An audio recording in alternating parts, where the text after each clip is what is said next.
Hey everyone, welcome to your Capricorn Super New Moon reading that's going to be happening on January 2nd of 2022. So first of all, Merry Christmas. These are coming out on Christmas Day, so if you celebrate Christmas, a very Merry Christmas to you. And I'm excited for this reading because I'm going to do a reading for each of the zodiac signs. But first of all, I just want to talk about, it being a new moon is all about a new beginning that's coming about and perfect for a new year, the start of a new year. So we have that new moon energy coming in, but as I mentioned, it's a super new moon as well, which a super moon is, like the Earth, the trajectory of, or the orbit of the moon around the Earth is not like a perfect circle. So like, let's say if this was the Earth, it's more of an oval shape. So when it's close to the Earth and when the full moon happens, it's a super new moon because it is actually closer to the Earth. It's not like significant where it's like, super, super close, but it's closer than it is normal. So it appears bigger than it normally would. That's why it's called super. But it also impacts like the tides and impacts our emotions. Usually moons impact our emotions anyway, but when the orbit is closer to us, it is even more amplified. It's even more influential. So just be aware of that. And of course, this is going to be the Capricorn new moon, which I'm going to talk about the influences of the Capricorn energy around the new moon here in just a moment. But it's also, I wanted to mention that there is this cyclical, like there's always a cycle of a new moon to a full moon, back to a new moon every 28 days or so. But there's also the signs rotate about every 6 months. So like this new moon in Capricorn is the ending of a cycle of when it was in a full moon in Capricorn, which was back on June 22nd of this year. So if you look back in June of the 22nd and see what was going on around that period of time, the endings that start to happen as the light moves away from the full moon to the new moon is the letting go of things. It's the changing of things. So from the last new moon before that up to the June 22nd full moon in Capricorn, there was growing, there was, amplification, forward progression in whatever seeds you planted on that new moon in Capricorn before. And then you get up to the full moon, and then the full moon to the next new moon is about the changes that you make to prepare for this new moon coming up. So if you want to kind of look and see what has been falling away or changing since June 22nd up to this point, that'll also give you an idea on, what's going on there. All these cards are from this deck here too, just in case some people have asked.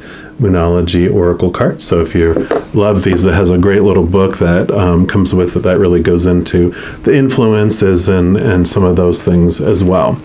But for the Capricorn new moon, again, it's a time for like this newness that is coming in.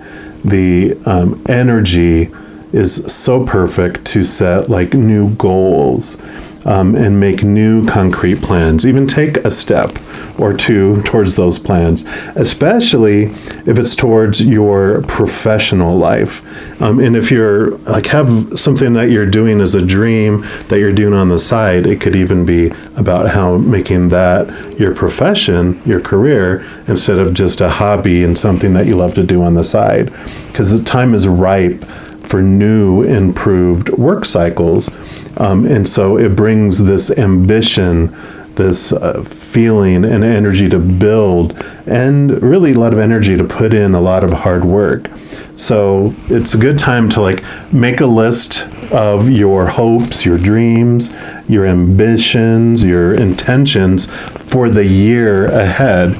And you can even have like a little mantra that says something like, the harder I work, the more blessed I get. And so this does have a lot of work energy behind it, as far as you feel motivated. You do want to do the work and invest it to get what you want to do. So it's a great time to, put those plans together and make a movement forward. But we're going to dig into each of the individual zodiac signs for more specifics for you. And we're going to jump into that reading right now. All right, all my Aquarians, this is your super new moon in Capricorn reading. And we're going to start off by pulling a card here from the Queen of the Moon Oracle. And this is going to represent what the creator wants you to know about the 3-week period around this super new moon, be the week before and the 2 weeks after it. All right, creator, what do you want our Aquarians to know? All right off the bat, and you've got beauty. Love it, love it, love it. And card number 20. So let's see what message comes in here for you.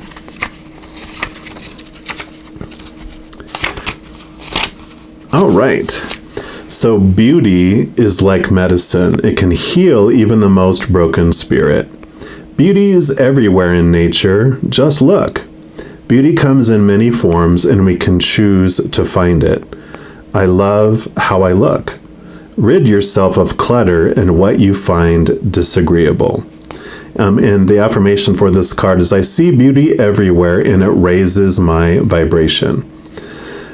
One of the high needs in my life is that of beauty, and I need to be exposed to what I find beautiful, often to be at my best. You might find that a strange need, but it's far from uncommon, especially among creatives and artists. Beauty to me isn't lots of makeup or fancy skincare or society's current beauty ideal. For me, beauty is nature and having things I find beautiful in my environment. I look around me as I write, and I can see the inky, dark clouds racing across a violent sky and the birds riding the wind, and it's beautiful. On my desk is a small piece of glass a friend made for me, and a small bowl full of summer frangipani, F-A-R-A-N-G-I-P-A-N-I. I imagine that must be some sort of potpourri or something like that. I don't know. I apologize. I do not know.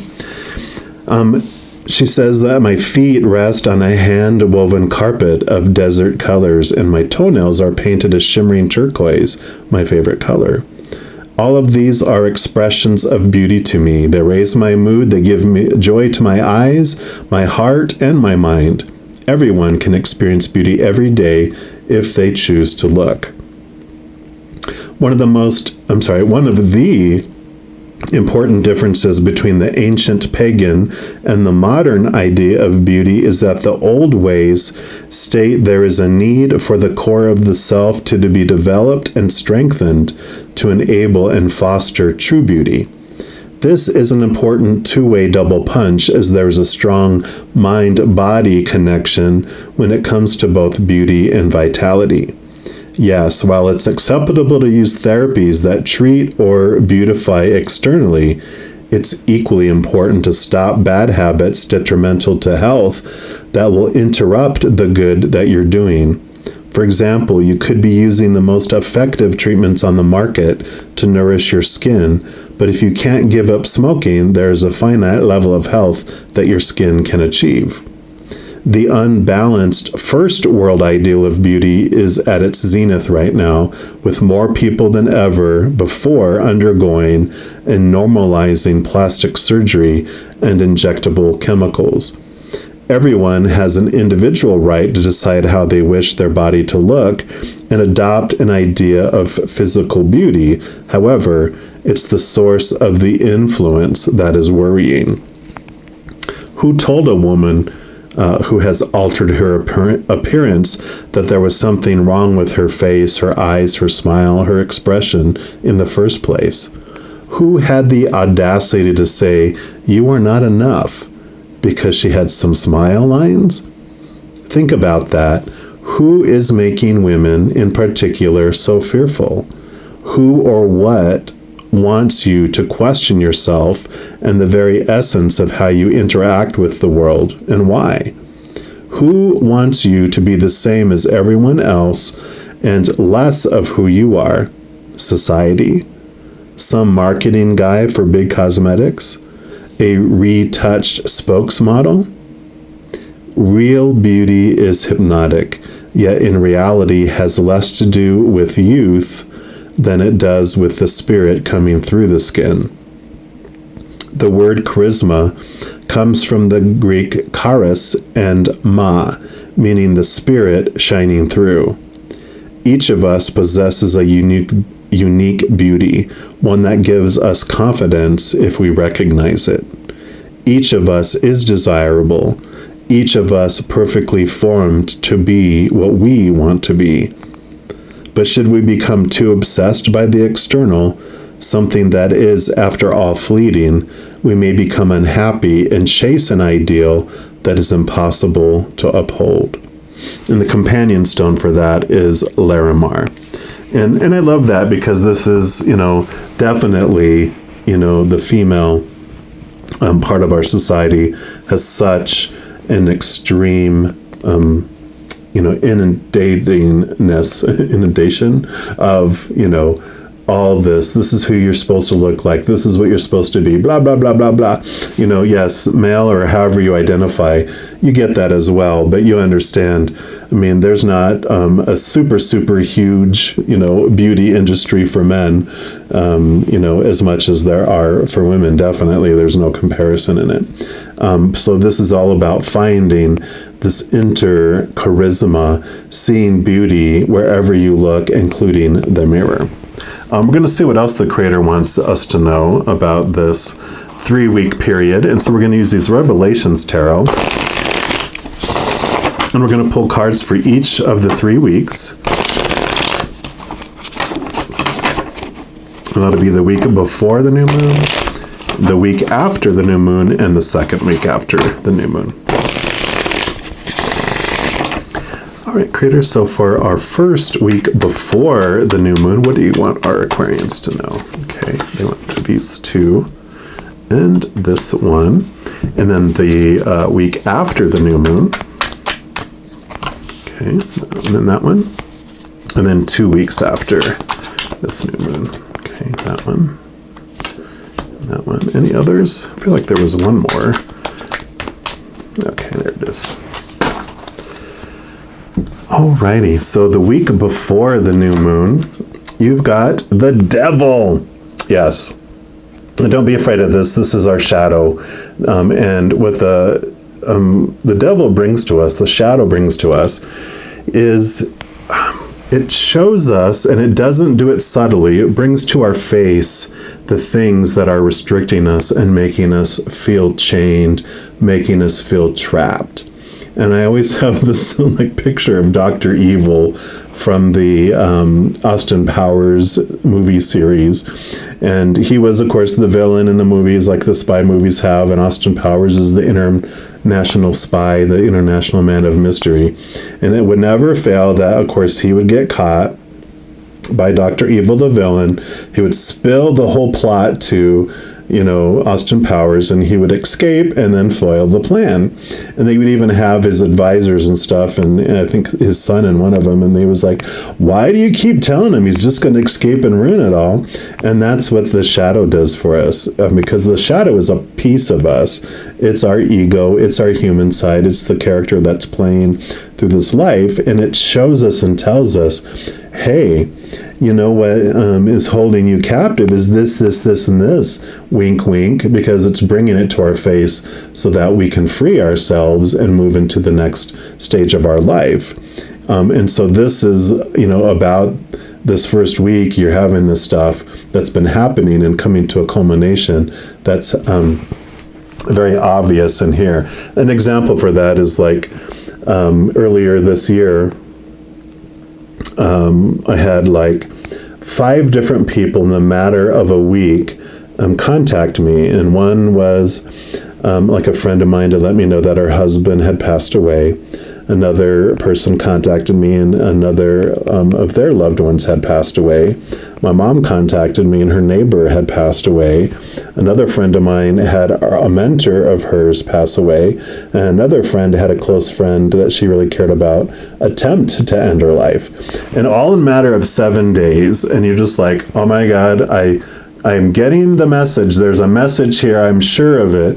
And that's how our shadow works, is it brings all that to our face, right? So obviously there was something that I was needing to see about my fear of loss, or my fear of how to deal with people that are going through loss, whatever my expectations or beliefs around it. And so that is the kind of stuff that's been coming to a culmination. It may not all happen in a week. It might have been happening coming up to this, but you realize it. Suddenly you're like, oh, I see. There's something to be learned here.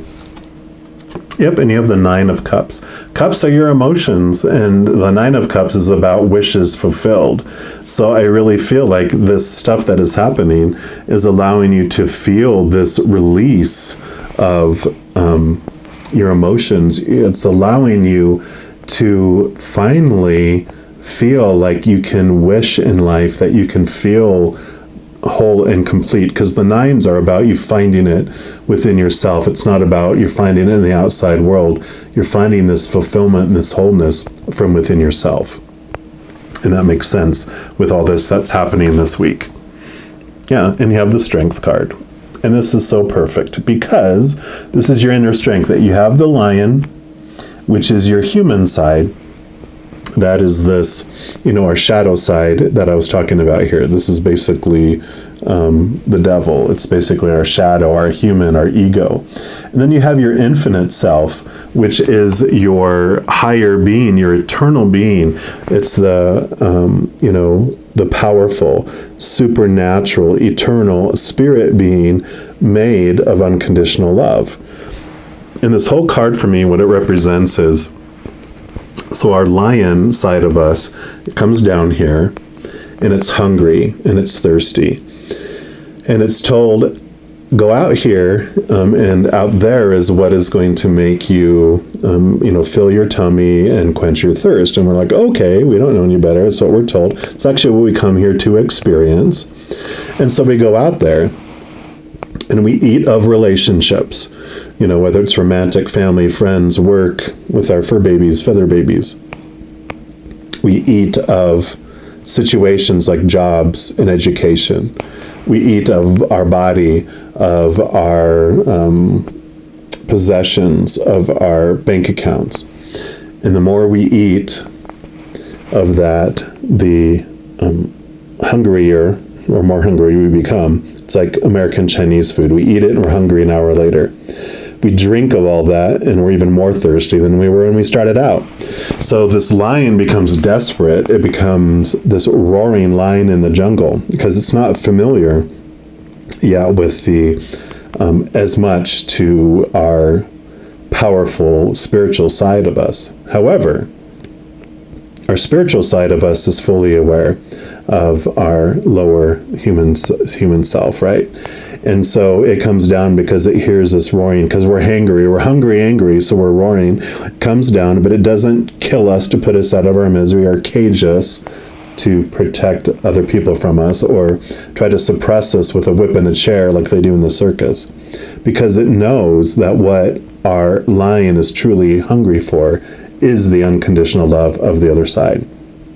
And because it is made of unconditional love, it gives the lion what it's been searching for. So it hugs it and gives it that love. And then that lion transforms from this roaring lion in the jungle to this purring lion cub sitting in the lap of our higher self, feeling full, feeling its thirst quenched, and feeling loved and whole. Maybe for the first time in its life. And then the journey that goes forward, realizing and it now is aware of its higher self, it walks hand in hand together, never feeling like it has to be as desperate to, search for the outside world. And so that's what this beautiful awareness is coming. You're aware of your lion side. You're aware of your higher inner emotional fulfillment of unconditional love. And this is this beauty that you're finding within you, right? That's the charisma we were talking about. And then the super new moon hits, and then this is the week after. So with all that beautiful awareness, high priestess, you are aware of the unknown. You're able to dig deep. You're able to connect to the higher realms. Because now that you're connected to your higher self, you're able to connect to all those other beings on the other side, and you have that clear communication.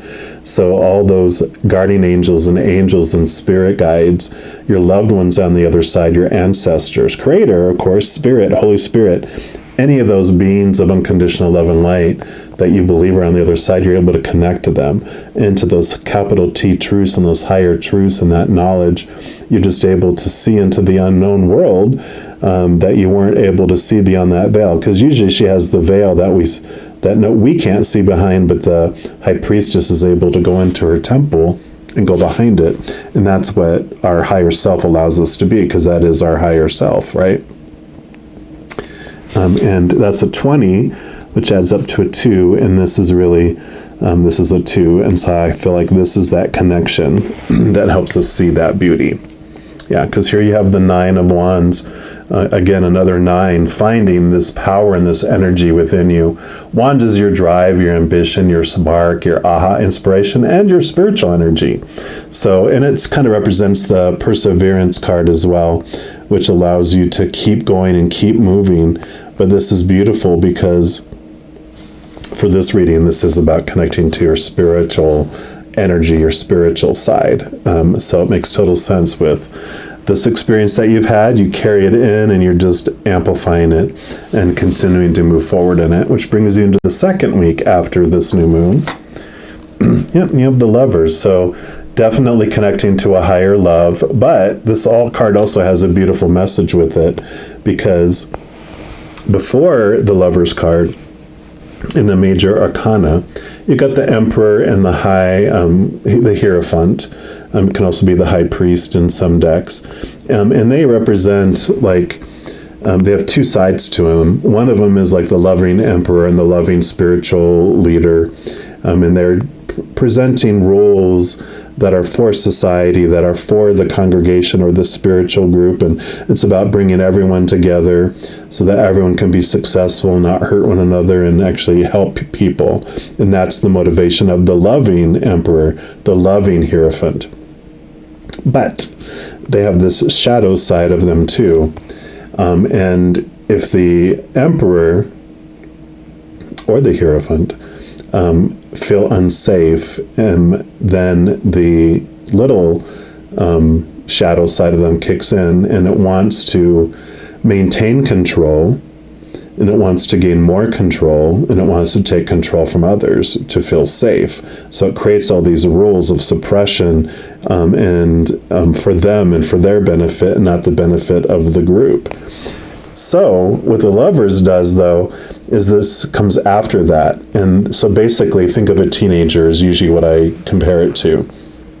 That, you have all these rules that you've been given, through your childhood, and then something happens, usually during our teenage years, some year, where this passion ignites. It's either for another person, or it's for like a singing group, or for a movie we want to see, or something like that.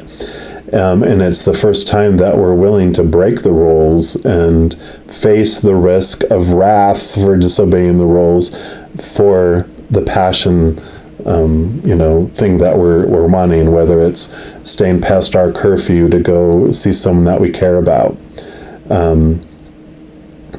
Wanting to go to see this movie that's our parents or people in authority say, nope, you can't go see that. And then we're like, well, can I go stay at my friend's house then, since I can't do that? They're like, yeah, sure, go ahead. And then you sneak out and go see the movie with your friend, And so it's the first time that you're willing to break all these suppressive rules, all these supposed tos, those shoulds, those need tos, those have tos, because you have this new ignited passion. And this new ignited passion is really about this unconditional love that you're feeling from your spiritual connection. And so you're willing to break all these supposed tos and shoulds of your shadow in order to live and pour out this beautiful love, one, filling yourself up, but flowing out to the world. So I love that. And then you have the Wheel of Fortune. So this is endings and new beginnings. And it's a beautiful message too, because it is this wonderful, before this spiritual person that you are, before you come down here, you choose, this is the, shadow, this is the character, the avatar that's going to represent me in my game, on the game that I'm coming down here to play. This is when I'm going to enter the game. This is when I'm going to leave the game. Here's all these fated events of what I want to experience while I'm down here to more fully understand who I am by experiencing who I'm not. But within each of those experiences, each of those fated events, you still get to choose, because you have the power of choice.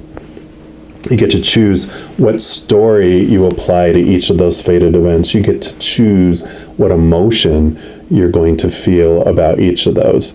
And I always say sometimes it doesn't feel like you have a choice, because you were conditioned so much by your shadow, by the outside world and the opinions, and they were so reiterated and reinforced that they became your habit, thus your reaction. So this thing happens, this is how you feel. This thing happens, this is what it means. But when you realize this, and this is the truth that's coming in for you during this third week, is that if you slow it down enough, you can realize that you are the one that is able to make that choice. It also shows you that everything that's unfolding in your life is unfolding for you. It's not happening to you. And so this feeling of being on an out-of-control drama train that's about to jump the tracks and dramatically explode in this gorge, gets replaced with this feeling and this vision of driving or being in one of the monorail trains, like at Disney World, where it's connected to the track. It's a smooth, movement along the track, and it has its stops, and it stops on purpose for a purpose. And so you kind of move out of this victim role, like you feel like you're being suppressed by this devil, into feeling like a victor, understanding and seeing things from this different perspective, that it's unfolding for you and not happening to you. And then lastly, you have the world. So this is ending of major cycles and major new beginnings. So that makes total sense with everything that's going on here, because you are seeing things from a whole new place. And yeah, I have that playing in my head, the song from Aladdin, a whole new world. I can show you the world. And it's all about showing beauty and seeing beauty in a whole new way. So jump on your magic carpet and see the inner beauty, but see this charisma, see this inner beauty, this inner strength that's able to come forward. And it changes, it gives you the courage and the passion to jump into new things. You see that there's endings and new beginnings, but it's beautiful new beginnings that are happening for you. And you're going to see your true inner beauty, which we see the world as we are, not as it is. So as you find your inner beauty, then you start to see more beauty in the outside world as well. So I love this for you. All right, well, I'm going to leave this here. I want to let you know, in addition to these readings, I also do monthly readings for each zodiac sign, weekly readings for like energy updates for each of the elements, like water signs, air signs, etc. Also a variety of other readings throughout the month. So if you don't want to miss out on any of those and be notified as soon as they become available, if you haven't done so already, just click the subscribe button down below. That's going to make this notification bell pop up. If you click on that, then you can select the setting to be notified immediately. Also, if you want to help share these messages and share the love, if you want to give this video a like and just a little thumbs up, that just allows the YouTube algorithm to share these videos with others, like make it a recommended video. So if you want to help share the love, then I appreciate if you want to do that. Never any pressure. So if you choose not to, no harm, no foul. But just know that as you're going through each and every second of every day of your life, that you are indeed unconditionally loved by the Mother and Father of all things, our Creator, and of course, I love you too. Have an amazing 3-week period around this super new moon, and I'm sure I'll be talking to you very soon, but until then, you take care.